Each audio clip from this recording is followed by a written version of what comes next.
श्रीगुरुवे नमः।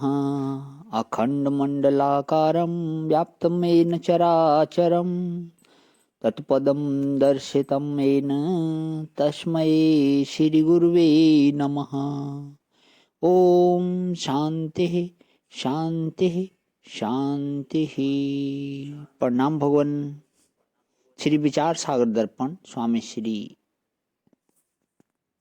मनोहरानंद जी महाराज का दिव्य ग्रंथ, जिसमें भगवान हमारा दृष्टि सृष्टिवाद चल रहा है और पेज नंबर 61 से तो शंका चल रही थी, जिसमें बहुत लंबी शंका थी जिज्ञासु की पिछले सत्संग में। और उसमें लास्ट की लाइन थी कि सोने से शरीर व कमरा आदि पदार्थ समाप्त हो जाते हैं और फिर जगने पर नए उत्पन्न होते हैं। यह कथन समझ में नहीं आता। तो इसका गुरु जी समाधान देते हैं। प्रिय वत्स, वह भी उनके आशय को न समझ कर कह रहे हो। उनका कथन है कि जब हम सो जाते हैं तो हमारे लिए संसार नहीं रहता, अर्थात हमारा संसार से संबंध नहीं रहता। और संसार का संसारपन जो है, यानी कि सुखी दुखी करनापन ही तब तक है जब तक हमारा इससे संबंध है।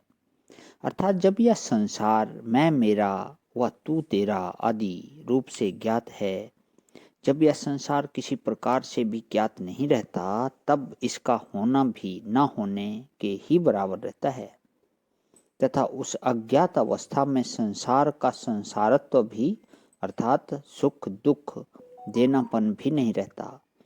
इसी दृष्टि से कहा जाता है कि सोते समय संसार नहीं रहता है।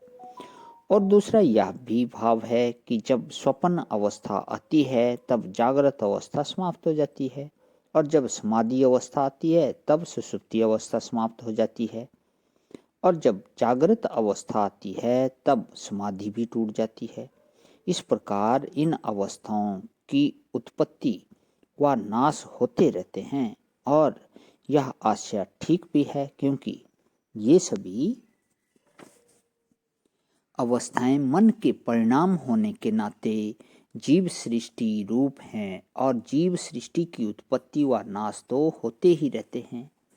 यह जीव सृष्टि जब तक ज्ञात है तभी तक है, इसलिए इसकी ज्ञान समकाल सत्ता होने से इसे व्यष्टि दृष्टि सृष्टि अथवा जैव दृष्टि सृष्टि कहना उचित ही है। किंतु समष्टि समष्टि बोला यहाँ पे ईश्वर की, किंतु समष्टि दृष्टि सृष्टि इस जीव के मन का परिणाम नहीं है।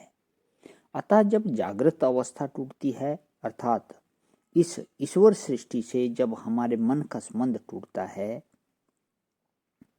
यहाँ पे ब्रैकेट में बोलते हैं स्वामी जी की ध्यान रहे कि जागृत अवस्था का पहले अर्थ कहा गया है कि इंद्रिय अर्थोपलब्धि जागृत तिम, अर्थात जिस अवस्था में इंद्रियों के साथ निकले हुए मन द्वारा पदार्थों का ज्ञान होता है, उस अवस्था को जागृत कहते हैं।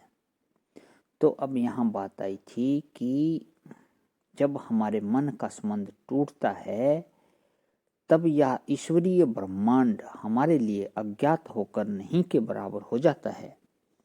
अतः उन वचनों का यह आशय नहीं है कि सोने के बाद यह ईश्वर सृष्टि नहीं रहती, क्योंकि यह असंभव है। जब हम केवल अपने सोने मात्र से दूसरे व्यक्ति के ही स्वप्न को समाप्त नहीं कर सकते, तो फिर ईश्वर के संकल्प को, अर्थात ईश्वरीय संकल्प से रचे हुए इस अपार ब्रह्मांड को, अर्थात ईश्वरीय संकल्प से रचे हुए इस अपार ब्रह्मांड को केवल ना जानने मात्र से कैसे नष्ट कर सकते हैं। या तो आप मरे जग प्रलय वाला हिसाब हो जाएगा। क्या किसी के मरने से जगत का प्रलय हुआ भी है? कई व्यक्ति मरते रहते हैं, परंतु संसार तो फिर भी सामने विद्यमान है ही। जो गुरु व शास्त्र आदि रूप ईश्वर निर्मित संसार है, वह हमारे मोक्षदायक ज्ञान का साधक है, ना कि बाधक, और उसे हम हटाने में समर्थ भी नहीं हैं। तो फिर उससे द्वेष क्यों? इसी बात को श्री विद्यारण्य स्वामी जी ने पंचदशी के द्वैत विवेक प्रकरण में जीव सृष्टि तथा ईश्वर सृष्टि का विवेक करते हुए लिखा है कि अबाधकं साधकं च द्वैतम् ईश्वर निर्मितम् अपनहेतुं शक्यं चेत्यास्तां तद्दृश्यते कुतः। तो इसका जो है भगवान इससे आगे जो है आप पेज नंबर 63 कल से ऐसा हूँ भगवान। आज यहीं विराम। ओम शांति ही शांति ही शांति ही।